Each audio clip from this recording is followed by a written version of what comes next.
Assalamualaikum warahmatullahi wabarakatuh. Alhamdulillahirabbil alamin, hamdan syakirin hamdan na'imin. Sallallahu wa sallamuhu ala sayyidil mursalin sayyidina wa maulana Muhammadin sallallahu alaihi wasallam wa ala alihi wa ashabihi wa man tabi'ahum bi ihsan ila yaumiddin, amma ba'd. Ayyuhal hadirun wal mustami'un rahimakumullah, ittaqullaha haqqa tuqatih wa la tamutunna illa wa antum muslimun. A'udzu billahi minasy syaithanir rajim. Bismillahirrahmanirrahim. Laqad kana lakum fi rasulillahi uswatun hasanah liman kana yarjullaha wal yawmal akhir wa dzakarallaha katsiran. Wa qala aidan, a'udzu billahi minasy syaithanir rajim, wattabi' sabila man anaba ilayya tsumma ilayya marji'ukum.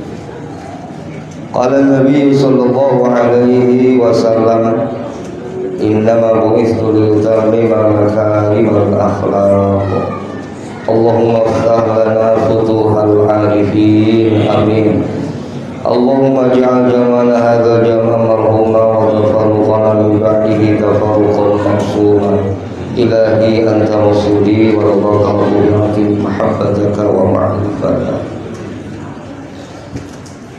Hadirin yang dimuliakan Allah, wabil khusus yang saya hormati sahibul wilayah, pengurus Yayasan Serba Bakti Pondok Pesantren Suryalaya perwakilan Tangerang, dan yang saya hormati pengurus majelis sekretariat yang sehari-hari ikut mengurusi tempat ini, baik yang tugasnya bersih-bersih, tugas yang di dapur, tugas yang memperhatikan listriknya, airnya, dan yang lain. Dan yang saya hormati calon-calon pengurus, baik nanti pengurus generasi mudanya, kemudian pengurus Ibu Belanya. Ibu Bela juga belum ya? Secara formal belum dibentuk. Oh, Ibu Bela sudah dilantik. Oh, sudah dilantik. Oh iya, alhamdulillah. Nah, jadi pengurus Ibu Bela dan seluruh jajaran yang sama-sama berkhidmat di dalam rangka terus berupaya mengamalkan dan melestarikan ajaran thariqah Qadiriyah Naqsyabandiyah Pondok Pesantren Suryalaya. Semoga kita semua mendapatkan keberkahan, berkah karomah guru agung pemirsa Abah, mudah-mudahan terlimpah untuk kita semua. Mudah-mudahan kita semua senantiasa mendapat ridho Allah Subhanahu wa taala. Untuk itu mari kita sama-sama panjatkan puji dan syukur hanya pada Allah. Salawat dan salam semoga terlimpah pada baginda Rasulullah Muhammad sallallahu alaihi wasallam, para keluarga, ahlul bait, para sahabat, dan kepada siapa saja di antara umat Rasulullah, termasuk kita, mudah-mudahan mendapatkan syafaatul uzma di yaumil qiyamah. Amin ya Allah ya rabbal alamin. Hadirin yang berbahagia, bersyukur kita. Pertama, syukur kita ini adalah sampai detik ini, sampai saat ini kita masih diberikan kesehatan, sehat lahir, sehat batin. Tapi tidak sedikit saudara kita yang sedang mendapat ujian, sedang sakit atau tidak sehat. Baik yang sehat termasuk yang tidak sehat, semua diberkahi Allah. Jadi kalau sudah berkah Allah, ridho Allah, maka sudah tidak ada masalah antara sehat dan tidak sehat. Jadi kalau ridho Allah itu semua diberkahi. Kalau sudah ridho Allah itu susahnya kita tidak menjadikan susah, bingungnya kita tidak jadi bingung. Karena Allah dengan ridhonya akan memberikan kepada kita apapun yang dihadapi, Allah berkahi. Jadi kata orang susah, tapi kita sendiri tidak susah. Itulah ridho Allah. Oleh karenanya mari kita sama-sama pasrahkan diri kita hanya pada Allah. Apapun guru kita memberikan tuntunan melalui zikir yang ditalkinkan, ada kalimat yang sering diucap sebagai munajat kita kepada Allah, Ilahi anta mahusudi. Hanya Allah lah yang kami maksud dari apapun yang kita upayakan, apapun yang kita lakukan, hanya untuk Allah. Wa ridhoka madlubi, hanya ridho Allah yang kita mohonkan dari apapun yang kita lakukan. A'tini mahabbataka, beri kami ya Allah mahabbah, cinta kami padamu ya Allah, sehingga dengan cinta akan dirasa mudah. Ini dia. Jadi kalau kita masih merasa berat hidup, berarti sesungguhnya belum ada cinta di dalam diri ini pada Allah. Wa ma'rifataka, jadi cinta kemudian ma'rifat, kenal. Berbeda dengan sesama kita, ma'rifat dulu, kenal dulu baru cinta. Tapi pada Allah mahabbah wa ma'rifat, cinta dulu baru nanti kita akan kenal. Nah itulah tuntunan yang Guru Agung berikan kepada kita sebagai ikhwan pengamal thariqah Qadiriyah Naqsabandiyah Pondok Pesantren Suryani. Oleh karenanya Bapak dan Ibu, para ikhwan, mari kita senantiasa segarkan kembali ingatan kita, pemahaman kita, dan kesadaran kita, agar kita tidak keluar dari relnya, agar kita tidak keluar dari asas tujuan kita berthariqah. Jangan sampai dengan tujuan yang mulia, yang baik, yang luar biasa, tujuan ingin mengharap ridho Allah, malah sebaliknya kita mendapatkan laknat Allah. Na'udzubillah. Tujuan kita maksudnya ingin mendapatkan keberkahan, barokah karomah Guru Agung dengan khidmah kita, malah sebaliknya. Karena kita su'ul adab, kita akhirnya celaka. Jadi jangan sesuatu yang baik karena ada salah di dalam perjalanan menempuh kebaikan itu, lalu jadinya salah. Jadi tidak setiap tujuan yang baik menjadi baik kalau ada cara yang salah yang kita tempuh. Makan itu untuk mengenyangkan, tapi karena salah makan, mestinya makan dimasuki ke mulut, ini ke telinga. Salah. Ya nggak jadi kenyang, malah jadi penyakit. Karena ke telinga masuknya. Minum mestinya melalui mulut, ini melalui hidung. Ya sakit juga melalui hidung. Salah di dalam caranya. Karena tujuannya dengan makan ingin kenyang. Nah begitu pun kita di dalam beribadah, di dalam berkhidmah. Jadi mohon kepada kita semua, wabil khusus pengurus, karena pengurus ini mempunyai tugas yang berlebih. Jadi ada tugas tambahan kalau pengurus itu di dalam khidmah. Jadi tugas hikmah kita ini ada yang sama, ada yang berbeda.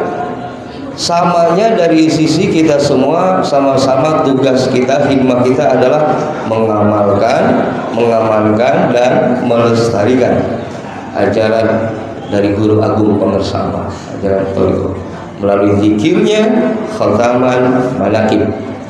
Karena itulah tuntunan pokok dari Guru Agung. Setiap habis sholat, zikir 165, syukur bisa lebih. Khotaman, paling tidak seminggu 2 kali. Upayakan, syukur bisa tiap hari. Manaqib sebulan sekali, syukur bisa beberapa kali. Jadi semua adalah tuntunan yang minimal yang Guru berikan. Agar apa? Agar kita semua tidak menjadi berat di dalam mengamalkan. Maka bersyukur kita diberi tuntunan oleh guru mursyid Pengesabah tuntunan yang ringan, yang tidak memberatkan. Tapi seringkali sesuatu yang ringan, sesuatu yang diperoleh didapatnya dengan mudah, seringkali diabaikan. Berbeda dengan sesuatu yang kita dapat dengan susah payah. Sudah bela-belain kita dapetin barang ini, sudah ninggalin keluarga, sudah keluar uang banyak untuk dapetin barang ini, maka pasti dijaga betul itu.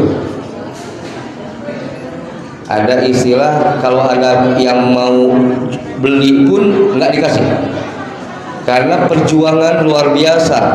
Jadi harga nilai mahalnya di perjuangannya. Ini susah payah, nggak bisa diukur dengan uang. Nah, jadi hadirin, jangan sesuatu yang mudah didapat. Orang talqin mudah sekarang. Berbeda dulu. Dulu kalau mau ijazah atau talqin, kalau saya berbicara dulu pasti ceritanya nggak jauh dari almarhum bapak sendiri dengan Aam. Dulu zaman abah sepuh, berarti kalau lebih dulu lagi zamannya guru abah sepuh bisa dibayangkan. Zaman abah sepuh saja masih ada syarat kalau mau ijazah itu, di samping usianya dilihat dulu nih, usia berapa? 40 sudah masuk syaratnya, harus 40 tahun. Atau belum 40, sudah nikah belum? Sudah mau masuk juga syaratnya. Sudah gitu, benar kamu mau talqin, tujuan kamu apa? Terus selagi belum tujuannya ridho Allah, nggak dikasih. Sampai pada titik dia pasrah, hanya satu yang dimau, ridho Allah baru. Tapi tidak cukup di situ. Untuk menguji kesungguhan itu, tambah lagi diujinya tuh. Kalau kamu benar-benar sungguh-sungguh mau ijazah zikir, belajar zikir ini, maka kamu laksanakan puasa selama 40 hari 40 malam, kamu nggak tidur. Dulu sekarang nggak ada itu. Makanya beda orangnya dulu dengan sekarang. Karena dulu didapat ijazah ini susah payah ini, bela-belain nggak tidur ini, bela-belain nggak makan ini. Padahal Bapak dan Ibu, antara beratnya dulu dengan ringannya sekarang sebetulnya nilainya sama. Ketika kita betul-betul menjaga, ketika kita mengupayakan secara istiqomah dan penuh keyakinan terhadap sang mursyid, sebetulnya nanti ketemunya sama. Makanya luar biasa pengesabah membuat tuntunan yang mudah, ringan, bisa siapa saja. Syaratnya cukup sudah balik, ya. Terus mau mengamalkan itu pun amalkan semampunya lagi, nggak dituntut harus. Gitu. Nanti kalau kamu nggak harus, nggak sesuai tuntunan, kamu celaka. Nggak begitu, kualat, tidak begitu. Amalkan semampunya, luar biasa. Lagi-lagi ketika ada kebijakan semampunya, lalu kita ya karena semampunya, padahal kita masih mampu 165, ini 3 kali terus. Tapi itu pun masih ditolerir oleh guru, nggak apa-apa, masih alhamdulillah bisa 3 kali. Selalu guru kita alhamdulillah bagus, baik, masya Allah, luar biasa. Pengesabah mursyid kamil mukamil beliau, sempurna dirinya dan menyempurnakan yang lain. Yang beratnya cukup beliau, kita tidak perlu yang berat-berat, masya Allah. Tapi itu tadi lagi-lagi karena kita dapatkan mudah, terus kita abaikan. Seolah ini tidak luar biasa. Biasanya kalau yang berat-berat dianggap luar biasa nih. Wah, kalau saya dapatkannya, saya puasa. Udah gitu puasanya aneh-aneh, tidak umum. Pasti dalam pikiran kita, oh ini hebat, ini luar biasa. Oh gitu ya. Apalagi kalau kita sudah menempuhnya tamat lagi, selesai. Orang tahunya puasa itu nahan makan, minum, jima di siang hari seperti puasa Ramadan. Ini kita mampu melaksanakan puasanya yang luar biasa, tidak umum. Sampai puasa enggak bicara selama sekian hari. Puasa enggak ketemu orang. Puasa enggak minum. Puasa enggak bersentuhan. dengan kulit perempuan. Puasa macam-macam puasanya. Lalu dalam pikiran kita, oh ini pasti pengajaran hebat ini. Mana hebatnya? Pasti asosiasinya nih, gambaran pikirannya ke sesuatu yang bersifat karomah yang aneh-aneh. Pasti kesana tuh arahnya tuh.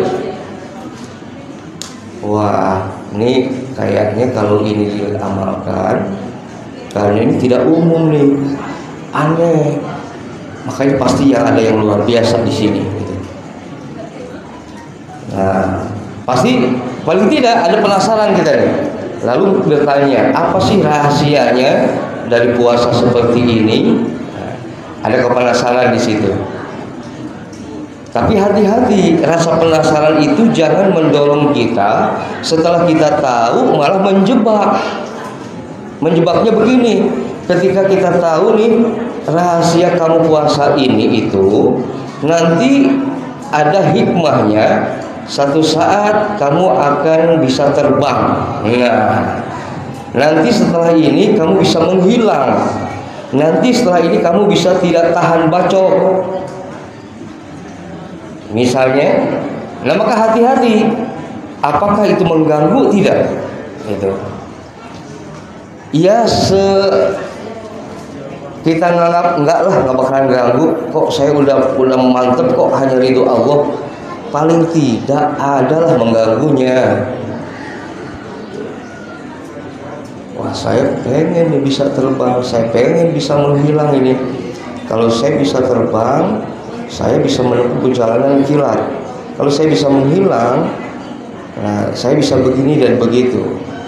Dianggap hal itu hal yang luar biasa. Padahal itu hanya bumbu-bumbu kembang-kembang. Padahal itu hanya sekedar Allah perlihatkan untuk menguji kita, apakah kita akan terjebak di situ. Apakah itu nantinya akan menguatkan kepada makna lillahnya, untuk ridho Allahnya, atau malah berhenti stuck di situ. Nah, di situ ujiannya. Kalau kita terjebak di situ, maka rugi kita. Mending kalau sebatas rugi, kalau pada akhirnya celaka, lebih dari rugi. Ya. Nah, itulah. Jadi hadirin, tuntunan yang sudah guru berikan ini yang maha luar biasa.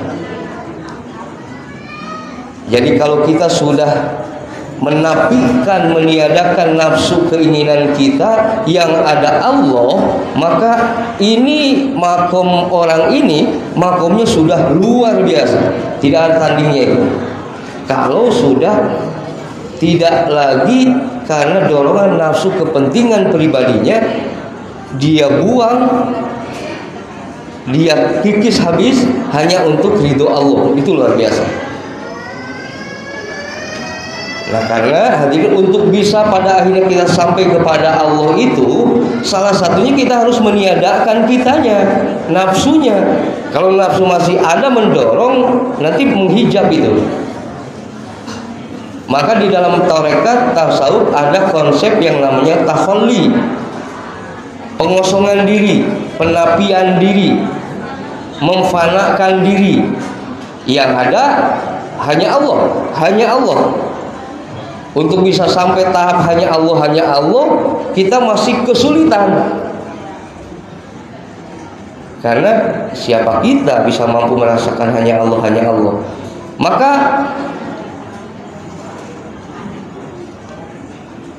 gabungkan kita dengan orang yang sudah bisa hanya Allah. Siapa dia? Rasulullah Muhammad SAW. Kita tidak bertemu beliau, kita hanya tahu beliau dari hadis-hadisnya. Lalu kepada siapa lagi? Kepada sahabatnya. Kepada siapa lagi? Tabi'in. Kepada siapa lagi? Aulia Allah. Kepada siapa lagi? Para ulama warasatul anbiya. Nah, dekatnya pemahaman kita dalam berteko, bergabungkan diri kita kepada Guru Agung Pangersa Abah. Nah, jadi sudah, kita bersyukurnya dipertemukan dengan Guru Agung Pangersa Abah. Artinya kita tinggal ikut ke beliau, gabung ke beliau, karena beliaulah nanti yang menghantarkan. Nah, kalau kita tidak gabung dengan orang-orang soleh, karena ada keterangan kun ma'allah, fa illam takun ma'allah, fakun ma'aman kana ma'allah, fa innahu yusiruka ilallah. Gitu ya. Kalau kamu tidak bisa bersama Allah, maka gabungkan kamu bisa bersama dengan orang-orang yang sudah bisa bersama Allah. Siapa? Tadi para rasul, para sahabat, tabi'in, para aulia, guru agung, para sahabat. Jadi kita sudah nggak usah berpikir yang berat-berat kok, yang ribet-ribet. Cukup kita dipertemukan dengan guru agung. Udah ikuti beliau. Dan yakinkan hadirin supaya kita senantiasa mendapatkan keberkahan dari beliau, tuntunan bimbingan beliau. Yakinkan sampai saat ini bahwa beliau tetap membimbing kita dengan caranya beliau di alam barzahnya. Karena seorang aulia, seorang sholih hanya pindah tempat alam saja. Jadi beliau termasuk di dalam mengijazah, mentalkin itu masih beliau. Wakil talkin ini wasilah. Makanya nanti bagi yang baru mau talqin ini, jadi jangan meyakinkan yang mentalqin saya, jangan. Saya hanya wasilah. Wakil talqin yang lain hanya wasilah. Semua yang mentalqin beliau, guru agung, pengesah. Ya. Jadi saya dan wakil talqin yang lain hanya wasilah. Harus meyakinkan terhadap gurunya. Itu ciri murid. Yakinuka mursiduka. Jadi harus meyakinkan siapa guru kita. Setelah yakin, ikuti tuntunannya. Jangan sekedar yakin cukup tapi tidak begitu tuntunan. Katanya yakin, tapi terhadap tuntunan guru kita buat direka-reka lagi, dibuat pantas-pantas lagi. Misalnya, ini pantasnya karena zamannya sekarang begini, gimana kalau cara begini pakai ini? Nah, kita begitu tuh, nafsu tuh. Maka hati-hati. Kalau sudah ada dorongan hawa nafsu itu hati-hati. Gitu ya, bukan begitu caranya. Tapi perkuat saja, perbanyak saja tuntunan itu, amal guru. Nanti gurulah semua yang akan membukakan hidayah, membukakan keberkahannya. Apakah nanti guru memberikan keterbukaannya melalui ada pengajaran lain, misalnya ada cara yang lain misalnya, maka kalau itu terjadi, itulah yang saya katakan, yang saya sampaikan khususiyah. Jadi kalau sudah muncul khususiyah juga hati-hati. Cukup untuk dirinya, jangan untuk orang lain. Jadi hal-hal pemikiran seperti ini saya sampaikan, ini termasuk pada tanbih bahwa kita harus arapik tilik jeung pamilih. Jadi harus ada kewaspadaan diri, ketelitian diri di dalam mengambil sikap, di dalam mengambil keputusan, di dalam melakukan pengamalan, di dalam melakukan pengamanan dan pelestarian. Jadi khususnya pengurus, nah ya, di dalam mengambil keputusan di dalam kepengurusan, maka semua muaranya harus atas dasar khidmat. Karena berbeda pengurus kita dengan pengurus yang lain. Jangan disamakan. Jadi seberapa wawasan kita di dalam keorganisasian, saya yakin di sini banyak ikhwan-ikhwan yang sudah banyak pengalaman di dalam organisasi-organisasi. Mohon bedakan. Karena organisasi di lingkungan penurusan Sulai adalah organisasi khidmat. Kepada siapa? Bukan kepada pengurus, bukan kepada ketua, bukan kepada penasehat, bukan kepada siapapun, tapi khidmat kita kepada guru agung Pangersa Abah di Suryalaya Tasikmalaya. Artinya keputusan yang dibuat baik di Tangerang, di Cianjur, dimanapun, itu keputusan yang finalnya sementara. Harus begitu. Karena kita khidmat, maka nanti keputusan yang sudah dibuat mufakat di daerah, ujungnya sampaikan ke pusat, nanti terserah pusat. Nah, harus seperti itu. Sekalipun di dalam anggaran dasar rumah tangga misal mengatur lain sekalipun, itu kan aturan organisasi yang umumnya. Tapi itu tadi ada sisi yang harus dikedepankan di dalam organisasi di Srialaya ini adalah kehikmahan kepada guru agung. Sehingga ketika keputusan kita ternyata tidak diterima oleh pusat, maka kita harus kembali kepada sami'na wa ata'na. Ikuti tuntunan pusat. Jangan merekedewong cek Sunda nama. Karena kita sudah diputus di daerah, pusat nggak setuju, jalan terus. Nah, berarti itu kita termasuk nantinya tidak ada di sana. Maka hati-hati dalam thariqah, ketika kita tidak ada kepada guru, itulah yang menghancurkan perjalanan kita. Sebaliknya kalau kita husnul adab, itu juga yang menghantarkan kita dengan cepat husul pada Allah. Maka ilmu apapun ketika berbenturan dengan hikmah, kesampingkan. Jangan dikedepankan ilmu, gitu ya. Adab yang harus diperhatikan. Jadi kalau sudah adab, sampai hal yang detail diperhatikan itu. Jadi sampai apa yang guru berikan lalu kita jaga, kita lestarikan. Di samping itu ada hal lain yang bersifat dari sisi manusianya, dari sisi kemanusiaannya, itu pun tetap diperhatikan. Itu adab. Jadi full adabnya. Jadi yang saya maksud, kalau guru kita dulu Pangersabah masih ada nih, beliau ada satu keinginan, satu cita-cita. Nah kita tanggap nih sebagai murid, wah guru punya keinginan nih, harus kita wujudkan ini. Nah itu tuh hikmah tuh. Sampai hal keinginan apa saja yang detail sekalipun diperhatikan oleh muridnya. Gitu. Ya, terus guru itu cerita cita-cita apa, tangkap tuh ikhwan itu. Wah, ayo kita pernah dengar nih abah begini, yuk kita jadi wujudkan. Nah, gitu.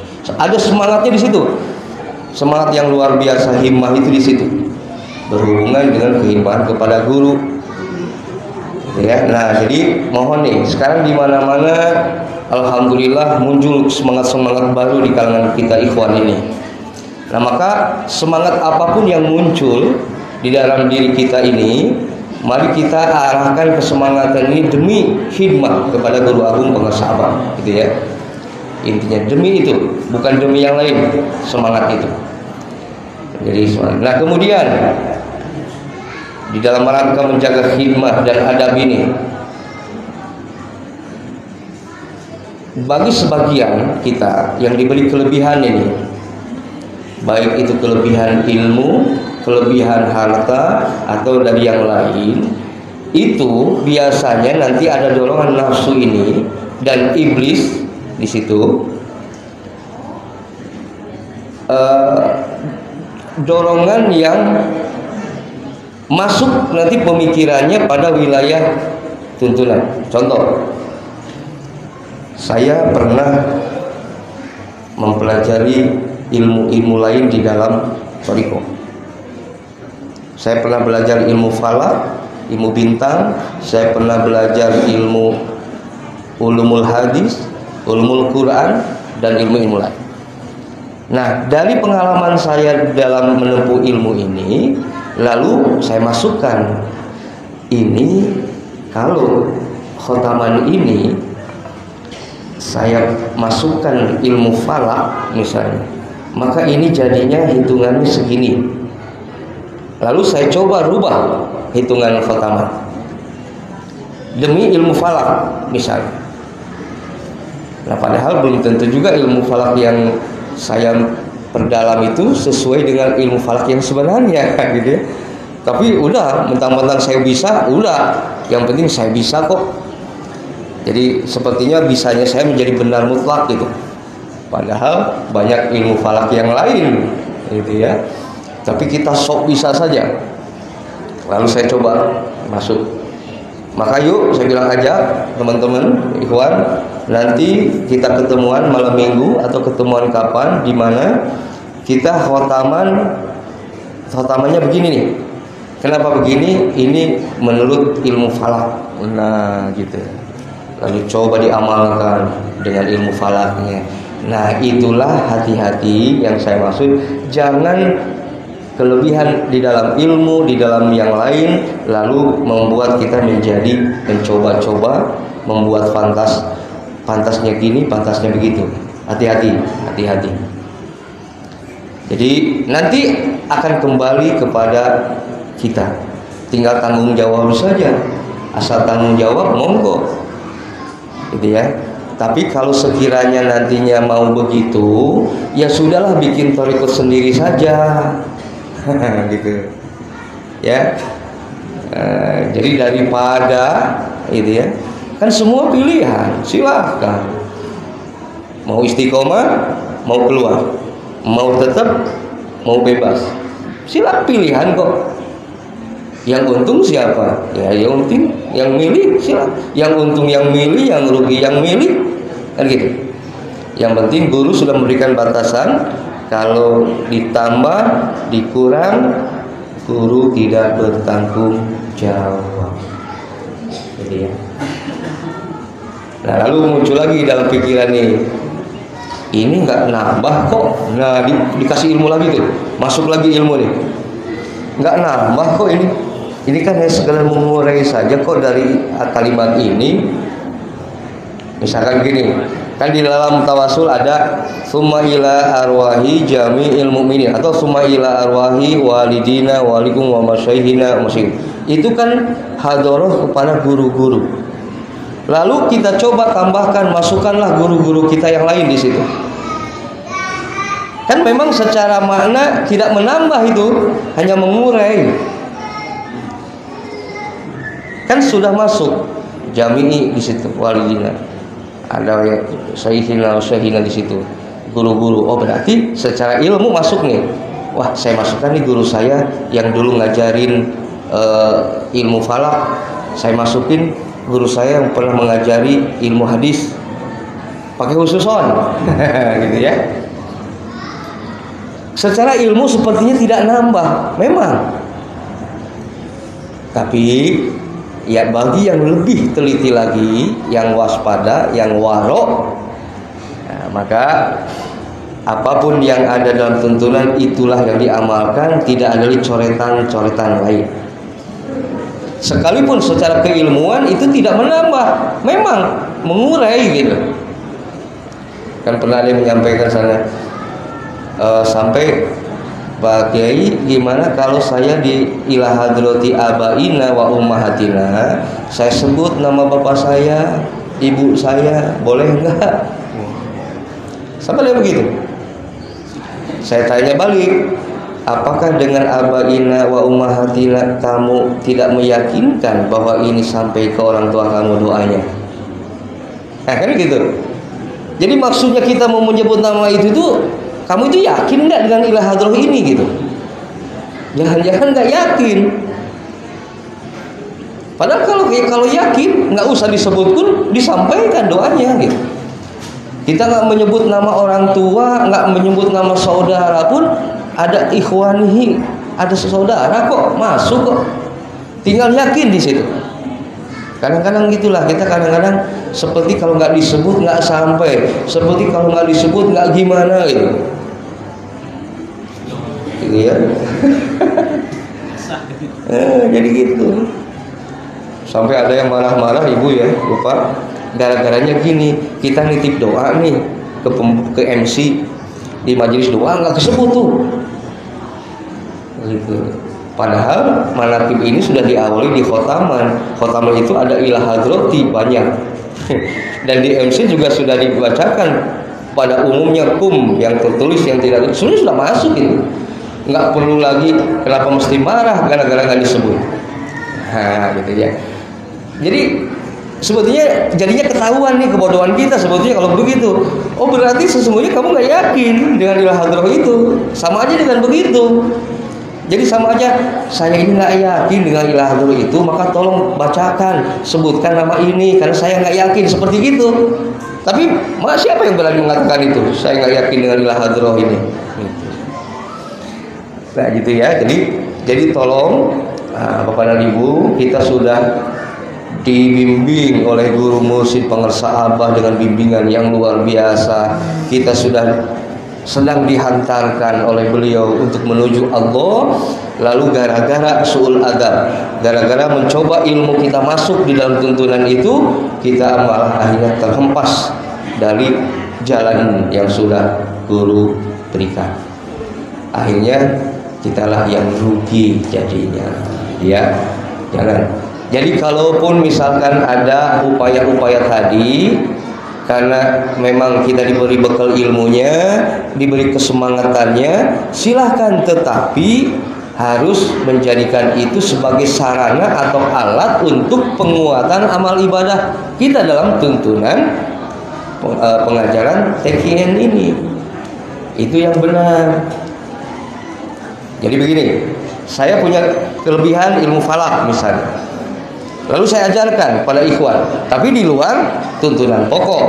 Misalkan dalam majelis lain, kita buat satu majelis, namailah silahkan majelisnya apa. Nah, lalu ada materi yang saya sampaikan di situ ilmu falak. Nah, apapun yang disampaikan, mau ilmu falak atau apa di majelis itu, harus nantinya mengarah dari ilmu itu semua kepada penguatan di dalam pengajaran thariqahnya.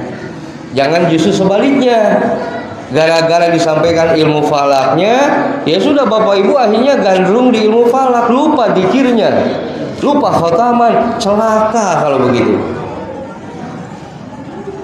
Tapi kalau dengan ilmu falaknya lebih tambah, dzikirnya jadi tambah banyak, tambah istiqomah, itu yang benar, itu yang luar biasa, ya. Jadi silakan Bapak Ibu, saya percaya yakin banyak kelebihan di Bapak Ibu yang Allah titipkan.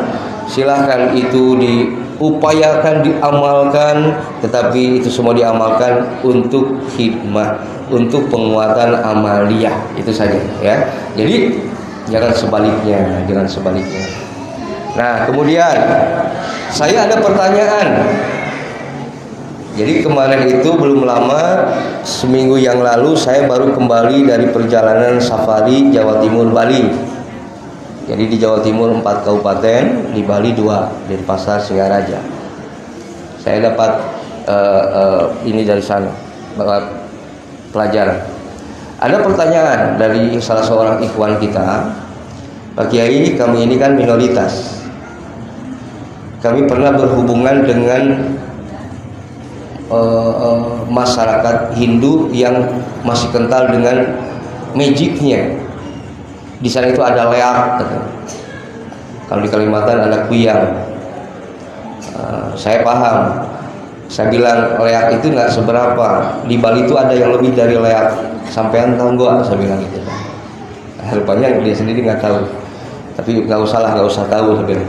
Nah, terus kami bilang gimana? Ya barangkali Pak Kiai, ini kami ini kan dalam rangka dakwah, gitu. Bekali kami juga dengan itu, ilmu-ilmu itu, katanya gitu. Karena kami tahu dari kisah-kisah itu murid-murid Abah Sepuh dulu memang punya bekal-bekal ilmu itu. Nah, maka tolong kami berikan untuk dakwah kami. Jadi inilah kasarnya, kalau saya ajak berantem dia kalah baru tunduk gitu. Udah kamu harus talqin. Nah, kira-kira begitu. Atau paling tidak kamu kalah, kamu jangan macam-macam lagi nih sama ikhwan kita, nah, misalnya gitu. Saya bilang kalau itu tujuannya nggak usah. Jangan kamu bekali dengan itu. Sebab itu akan nanti mempersulit perjalanan kamu untuk nantinya sampai pada Allah. Yang penting cari selamat saja, cari aman saja, jangan cari musuh. Karena kalau sekali kamu belajar ilmu itu, ujian kamu nanti di musuh, banyak musuh nanti. Kamu bisa nggak melawan musuhnya, mengantisipasi musuh itu, gitu ya. Pasti diujinya begitu. Nah, jadi karena begini, bukan dalam thariqah kita ini tidak ada ilmu yang macam-macam itu, bukan. Semua ada, Pak. Itu semua ada, karena saya pernah diberikan oleh almarhum gitu ya. Banyak sekali itu, mau apapun ada. Sampai Bapak Ibu, kalau Bapak Ibu pernah dengar di Mankobah, satu waktu Tuan Syekh para muridnya ingin dihadiri di waktu bersamaan 70 rumah kan gitu ya. Dan semua dihadiri. Itu bukan sekedar memang itu karomah, tetapi juga memang ada ilmunya itu. Bisa dipelajari itu. Bisa kayak begitu itu. Jadi Bapak Ibu mau jadi berapa bisa kembarannya. Ada. Terus banyak. Kalau Bapak Ibu lihat film-film laga Angling Dharma atau apa yang berbau itu kesaktian, memang ada. Dalam Toriko itu ada. Dan murid-murid Abah Sepuh banyak yang menguasai ilmu itu. Tetapi dulu betul-betul itu diberikan itu untuk penguatan pada diri, penguatan di dalam keyakinan, penguatan di samping memang dulu tantangannya ada penjajahan gitu. Jadi di samping penguatan untuk juga perang melawan musuh penjajah memang dulu. Nah sekarang kan musuh itu tidak ada, musuhnya di dalam diri, nafsu. Jadi kalau musuh nafsu nggak perlu lagi yang begitu-begitu, karena itu hanya riak-riak, kembang-kembang kecil saja. Kalau kita masih suka di situ, sebetulnya kita masih bisa dikategorikan. Kalau sering dengar ceramahnya dengan Jejen, ya, beliau menyatakan masih kelasnya Pak Ud katanya. Kalau kita masih senang dengan hal-hal yang begitu, itu bisa dicirikan makomnya itu masih jauh, masih senang di dunia itu. Karena saya menjadi saksi mendampingi almarhum Ajengan Bapak sendiri, selalu saya yang dipanggil kalau ada tamu yang macam-macam itu.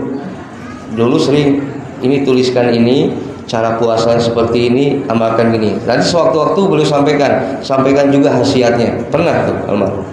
Wah saya pikir kalau beliau suruh menyampaikan khasiat, ini nguji orang ini nih, gitu kan, tamunya nih, dia terganggu nggak dengan khasiat itu. Nah, jadi kalau tidak terganggu maka hasilnya akan luar biasa. Tapi kalau terganggu dengan khasiat itu rugi, gitu. Jadi rugi nantinya. Saya sampaikan khasiatnya. Jadi ini itu nanti kalau ketemu musuh kamu dibaca ini dengan cara injak kaki 3 kali ke tanah, nanti akan begini-begini. Wah, gitu kan.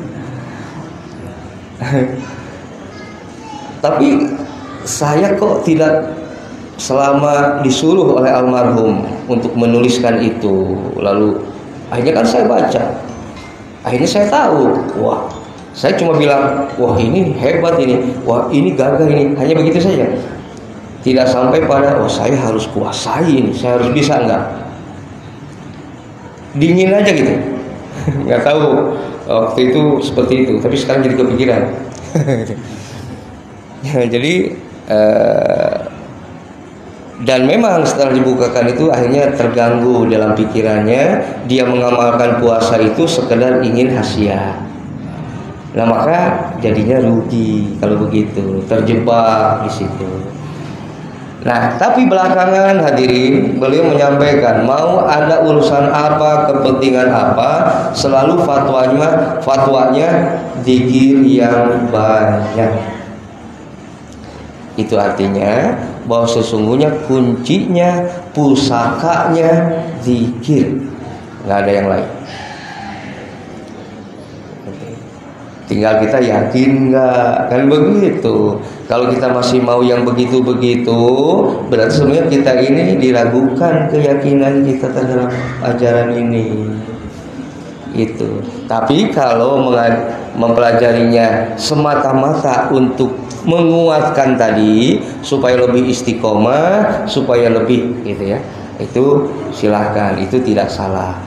Tapi hati-hati sajalah jebakannya gitu. Paling kita terjebak itu kalau kita sudah belajar lalu diberi saja sedikit gitu, dibukakan saja karomahnya sedikit apa ini, paling tidak bangga diri lah, ujub itu paling tidak. Maka kalau ada ujub, celaka kita, rugi gitu ya. Nah jadi Jangan. Jadi sebetulnya Bapak Ibu kalau mau itu ada semua dalam thariqah, mau apapun ada. Saya pernah disampaikan, si Asep ini kok nggak minta ya, kata Bapak. Padahal kalau saya Asep minta, semua ilmu saya kasih, katanya. Tapi ada satu yang nggak saya kasih sekalipun diminta, itu yang saya bikin penasaran. Saya bilang apa ya? Saya kan baca bukunya, saya pegang buku kitabnya. Nggak ada tuh yang bikin tertarik gitu. Mau kita bisa jadi kembarannya 5, 7 nggak bikin saya tertarik. Mau saya bisa menghilang pun nggak bikin saya tertarik kok. Mau saya bisa sholat di atas pucuk pohon, bisa pucuk mumun, tapi saya nggak tertarik kok. Mau saya bisa berubah wujud menjadi apapun, bisa, malih rupa. Jadi ilmu-ilmu itu ada semua. Gitu. Jadi ada semua. Nah, saya penasaran yang satu itu apa? Gitu. Akhirnya saya penasaran, lalu saya tanya, sampai sekarang masih ada saksinya, supir beliau yang selalu kemana-mana. Kan penasaran nih apa sih? Enggak dikasih tahu. Pancing, akhirnya kepancing. Ini katanya, sekalipun saya minta, tetap nggak bakal dikasih itu yang disebut saypi angin. Saya bilang, kok saypi angin ya? Padahal ada yang lebih gagah, ada yang lebih hebat. Dipikir saja, akhirnya ketemu tuh, saya baru ngeh. Pantes nih almarhum kok kenapa itu yang gak dikasih? Beliau tahu rupanya. Saya kalau pegang ilmu itu, saya pasti nggak amanah. Pikiran saya nggak amanahnya, kok larinya ke perempuan. Saya dengan ilmu itu bisa punya istri berapa bisa. Jadi kesana pikirannya kacau bener. Kalau saya pegang itu kacau udah. Pikirannya udah kesana gitu. Kan dengan ilmu itu tinggal begini. Saya bilang nih ke istri, saya sebentar mau ke rumah Pak RT, baru tutup pintu sudah ada di sana. Nanti di sana mau ke yang nomor 3 nih. Bilang lagi, saya mau ke Alfa sebentar, baru keluar sudah ada di yang ketiga. Jadi mau berapapun bisa. Nah, gitu kan. Wah benar. Jadi enggak. Nah termasuk pengusaha ake almarhum pernah tuh pakai saypi angin. Tapi luar biasanya, model-modelnya pengusaha ake, terus sepuh-sepuh yang angkatannya model abah sepuh lah gitu ya. Mereka pintar betul menyembunyikan jati dirinya. Itu yang luar biasa. Jadi semakin kita bisa menyembunyikan siapa kita sebenarnya, itu luar biasa.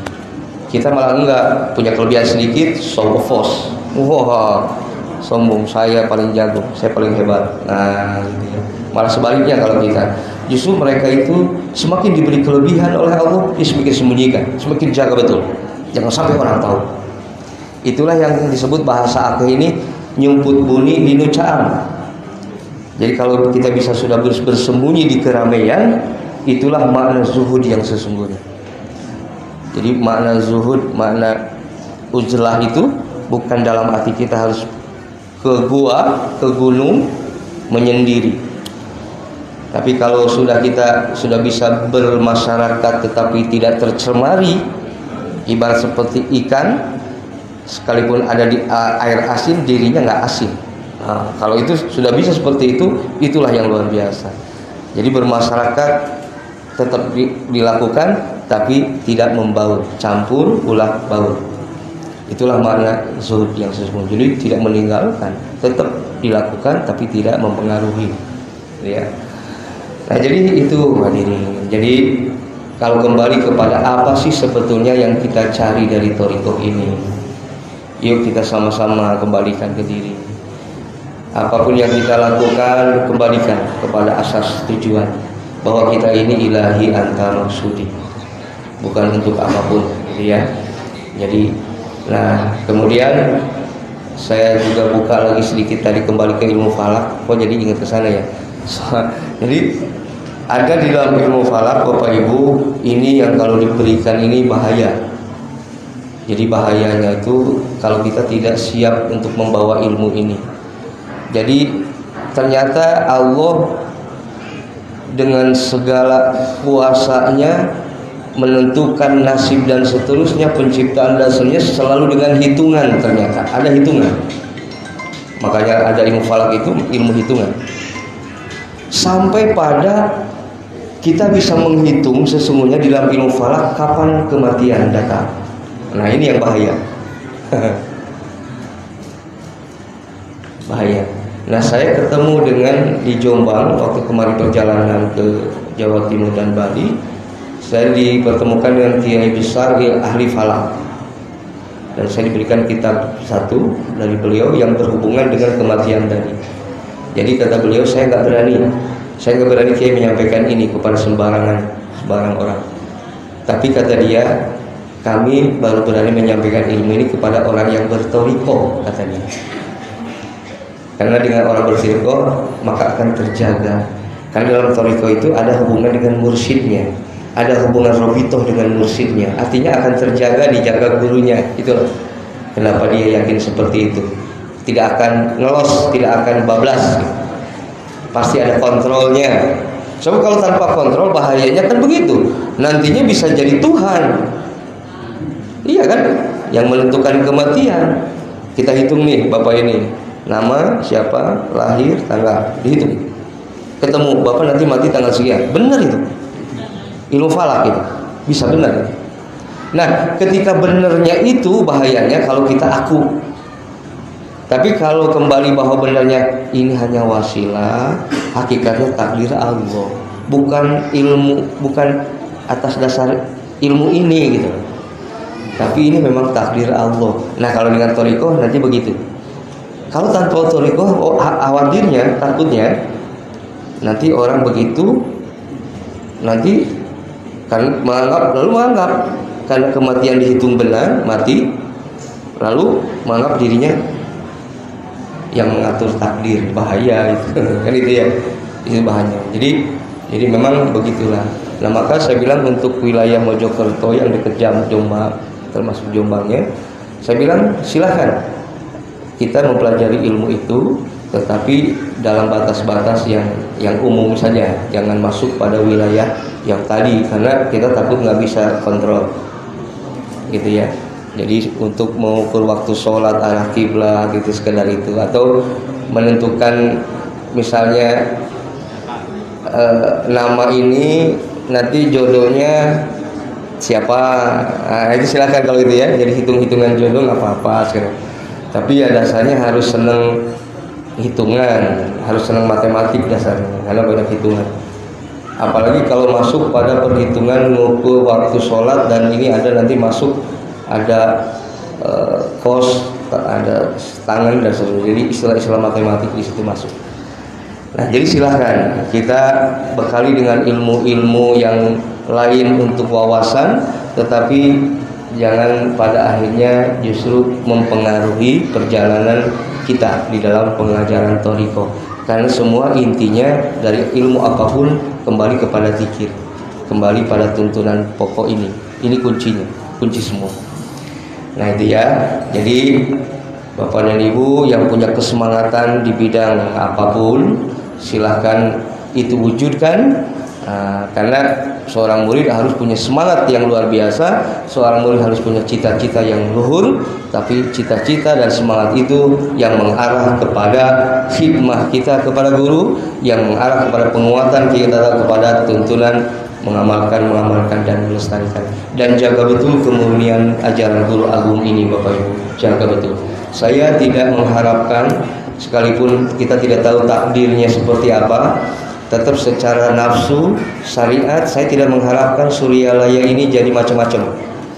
Saya tidak mau Suryalaya ada versi Tangerang, Suryalaya versi Cianjur, Suryalaya versi Jakarta dan yang lain. Saya tidak mau seperti itu. Kenapa jadi seperti itu? Antara lain munculnya khususiyah di umum. Maka tolong yang khususiyah jadikan khususiyah saja. Kalau saya contohin, gimana ya contohnya ya? Yang khususiyah ini, misal di sini ada satu komunitas seni, misal ya. Lalu untuk bisa mudah masuk ke komunitas seni, maka harus dikedepankan sisi seninya, kan begitu.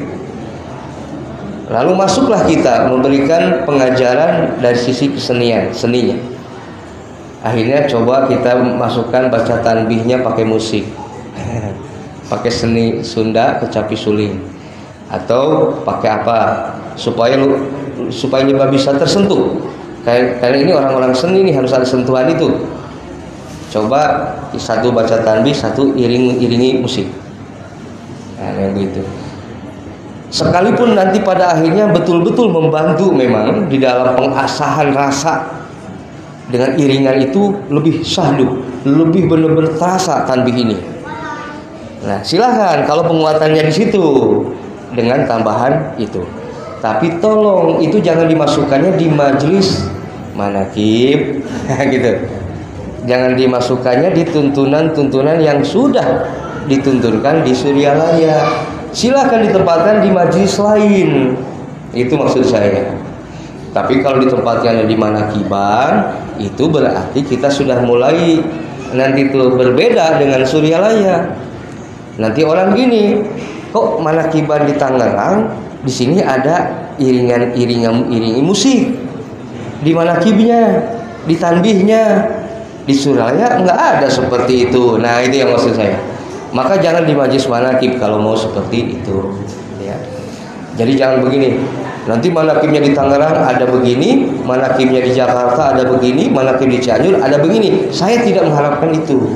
Berarti tidak terjaga lagi kemurniannya Suryalaya kalau begitu. Ya, jadi tolong yang khususnya itu jadikan khususnya saja. Kalau mau seperti itu, bikin acara lain. Silakan pakai nama majelis apalah. Itu ya. Jangan majelis manakiban, jangan khotaman, majelisnya jangan dikir. Bikinlah, karena biasanya kalau yang masih punya semangat muda ini banyak sekali ide-ide nih, yang itu harus benar-benar terarah betul. Sayang, ide yang luar biasa, semangat yang luar biasa tidak terarahkan, gitu ya, supaya tidak salah dalam mengarahkannya nanti.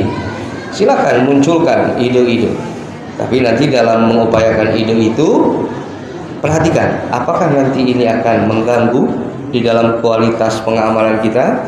Apakah ini akan mengganggu kekhidmahan? Apakah ini akan merusak dari kemurnian? Nah, itu diterus saja dibuat pertimbangan. Supaya dengan begitu maka kita dimasukkan oleh guru seorang murid yang punya himmah aliyah, yang bisa menjaga kehormatan gurunya, bisa memperindah, memperhalus hikmahnya, sehingga kalau sudah jadi murid maka pasti karomah tidak perlu lagi diminta, pasti akan dilimpahkan. Orang istiqomah, karomah tidak perlu lagi dikejar, karomah yang mengejar kita, gitu ya. Nah, jadi itulah memang tuntunan dari Guru Agung ini. Baik, demikian hadirin. Ada waktu berapa ini kalau dilanjut dengan talqin? Cukup setengah jam ya. Baik Bapak dan Ibu, itu saja yang dapat sampaikan sebagai atau mengisi hikmah ilmiah ini. Mudah-mudahan besar hikmah manfaat untuk saya pribadi, umum untuk kita semua. Dan mohon doakan oleh semua, doakan pertama, doakan para wakil talqin semoga diberikan kesehatan, umur panjang untuk meneruskan amanah guru di dalam memberikan ijazah dan talqin. Doakan para mubalik supaya bisa tersampaikan ilmu-ilmu kepada kita. Dan doakan para pengurus supaya bisa terus menjaga, mengelola aset-aset, menjaga kemurnian, mengamankan dan seterusnya, tugas dari pengurus dan kita semua. Mudah-mudahan kita semua senantiasa diberkahi Allah Subhanahu wa taala. Wassalamualaikum warahmatullahi wabarakatuh.